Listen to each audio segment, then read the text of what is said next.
Welcome to Fast Effect Double Speed Magic the Gathering, and this one is very fast as 3 guys, 1 card took down match game number 1 for the cameras even got rolling versus Blue-Red Delver, a quick uncounterable Cephalid pulling through the entire library and eventually Dread returning, passes Oracle for the win just like you draw it up. Delver, however, exactly as you draw it up with a turn 1 Delver of Secrets and a Force of Will briefly considered, instead fetching up a basic island. That mana base free from Wastelands, Pestering, Ponder. Sees, I think, 3 lands. We're looking for lands, that's good news, but we've already got a land or 2 in hand. Cephalid Breakfast is going to want Daze or Force backup for the W. Sometimes you'll accept Cabal Therapy as well, depending on the deck that you're playing against. Potentially get some of the disruption out of their hand.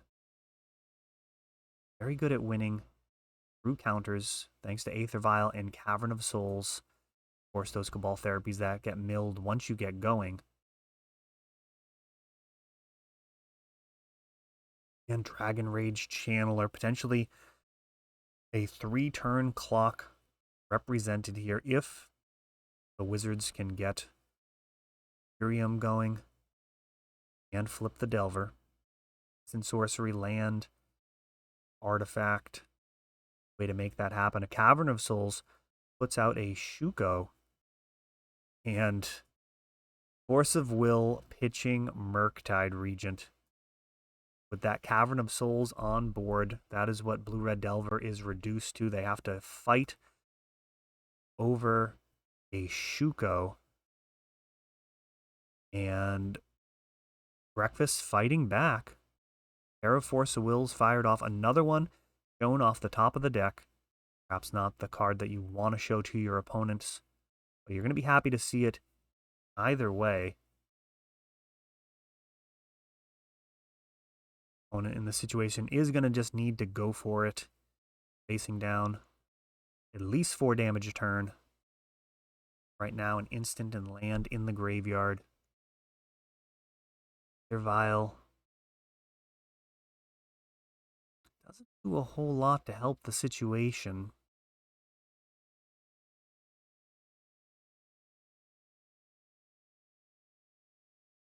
A lot of turns left here. 3 turns. E4, I mean, you'll be sitting at 1 life. A Lightning Bolt speeds this situation up. Potentially by a lot. A Lightning Bolt could represent 9 points of life next turn, putting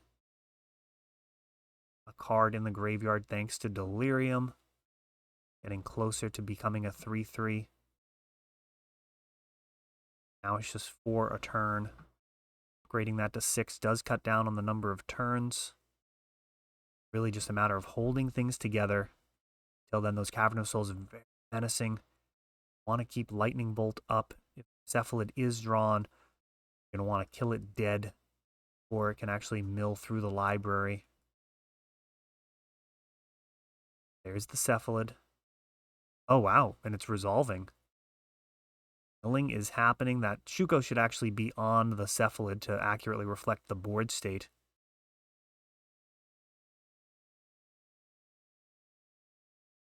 These cards going into the graveyard trigger Narcomoeba. That resolves. That would be a good place for a surgical extraction typically. Now we have a Cabal Therapy.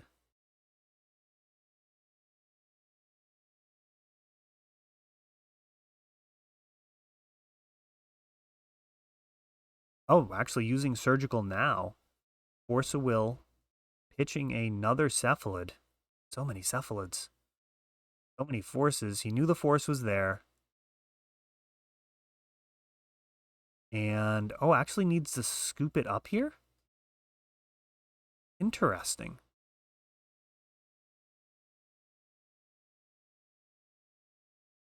So it looks like Thassa's Oracles were removed. He did have one in hand. It was a really bad spot. Going to be able to get a couple of more Narcomoebas, well, which can trade with the Cephalid. I don't know. I guess if he doesn't have He's got Urza's Sagas as well. This may be a time management consideration. He was, I would argue, pretty far from dead. You could actually just continue milling, hit some more Narcomoebas, hand off a Shuko to the 1/1 Narcomoeba, which now can trade with Delver. And depending on how many Narcomoebas left in the deck, you can create some more value in that way and eventually win with the Urza's Saga tokens or perhaps Stoneforge. Not sure if this build has, but I think that actually was a Stoneforge at the top of the deck that answers that question. Stoneforge for Kaldra. Actually, Blue-Red Delver, one of the only decks that I've actually had any success with that. For the most part, in recent months, when I've either put out Batterskull or Kaldra, I've actually been out racing it with my own deck. Typically winning with the combo before the lethal is dealt with Batterskull or Kaldra. I'm not sure what to make of that. I don't know. It feels like a really important aspect of the deck. It does tend to draw counter magic and removal. For example, lightning bolting my Stoneforge Mystic because it's such a problem.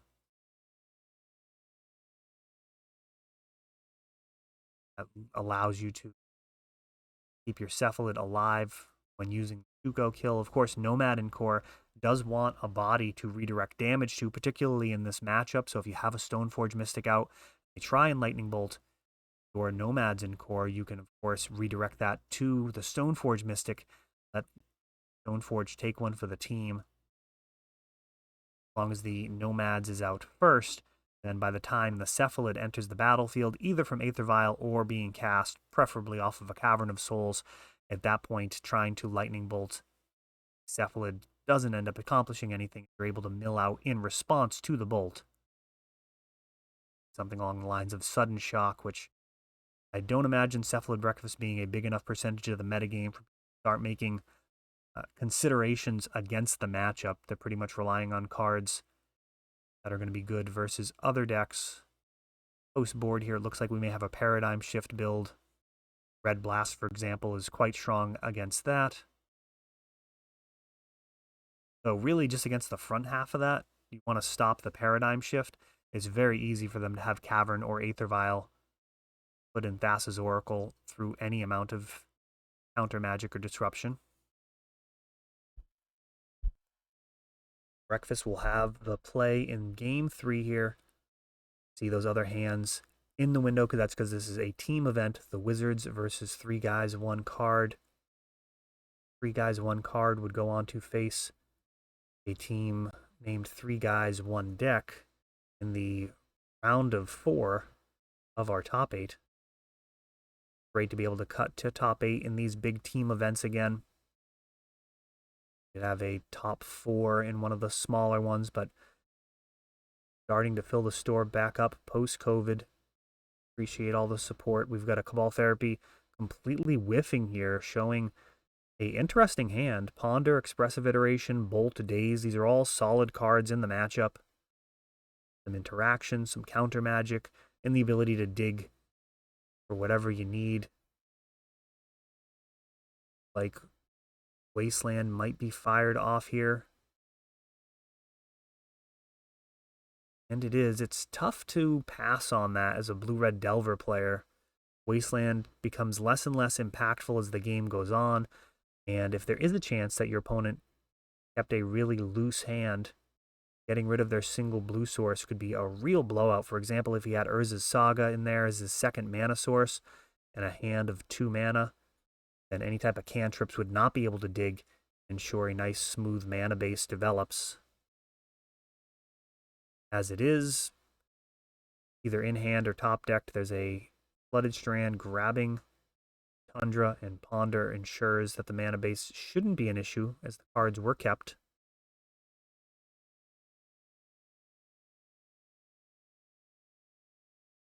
Blue-Red Delver's a really fun matchup for Cephalid Breakfast. They do have some interaction with Lightning Bolt, but you do have lots of ways around it.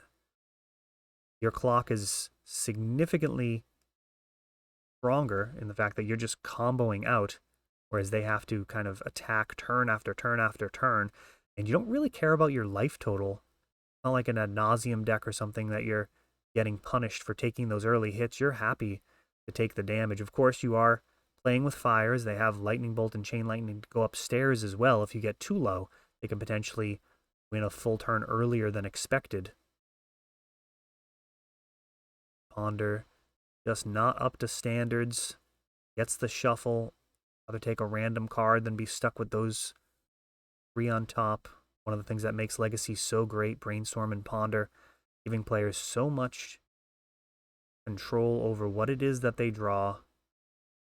And players really do vary greatly in their ability and style in which they do that.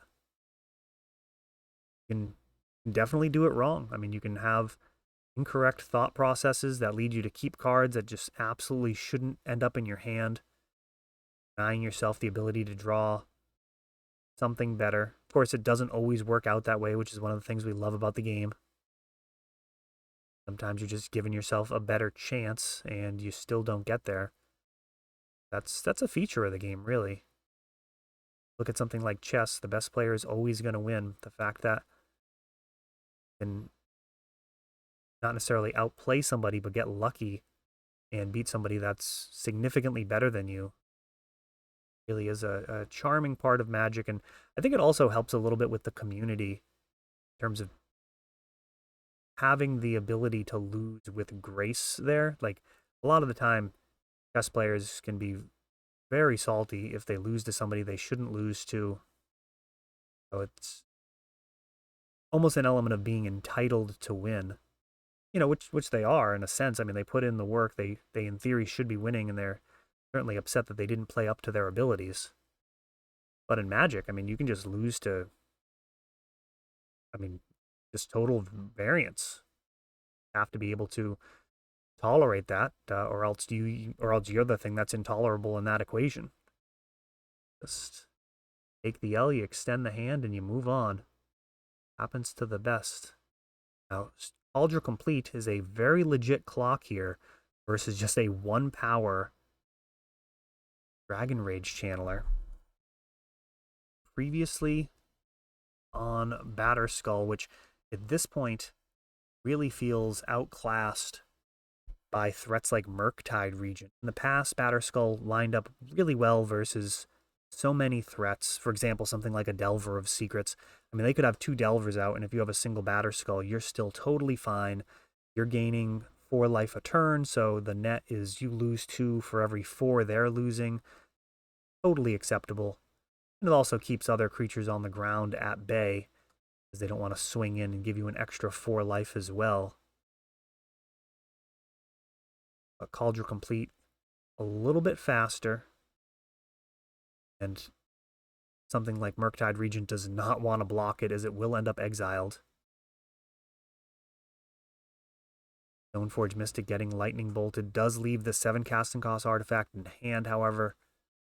Batterskull would be castable with just 1 more mana, though likely dazed, depending on if the Wizards kept that daze in hand through all of this cantripping. Expressive Iteration triggers the Dragon Rage Channeler. Does not value daze here. Your opponent has 4 lands. It's definitely less exciting. Hard cast Force of Will. Not a game-breaking play in this situation, is you're the one actually in the driver's seat. Your opponent at 10 life, and you're just beating down. Keeping a Brainstorm. Expressive Iteration. Really good printing, in my estimation.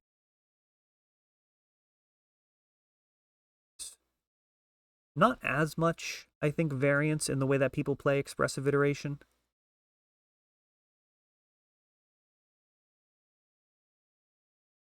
By necessity, you're only evaluating 3 cards instead of evaluating all of the cards.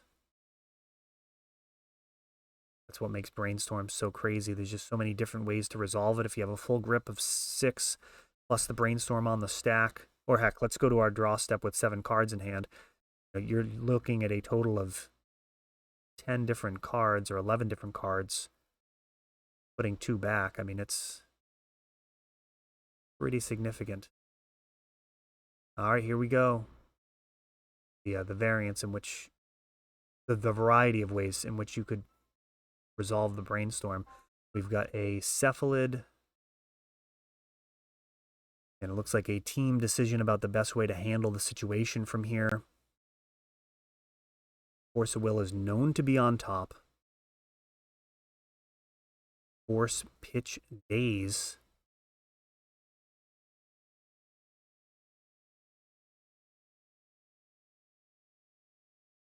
Oh, and passing the turn. That felt like a turn of trying to punch through multiple threats. Leaving that 2 mana open feels bad. Here's a Murktide Regent. Not sure what else is in Cephalid Breakfast's hand here, but this cannot be a good thing. It is just death on the next turn if there's no answer. Murktide Regent just absolutely massive. He goes hunting the top of the library, but that is it. Murktide shows up and puts an end to that. Cephalid Breakfast taking an L against what many consider to be the best deck in the format.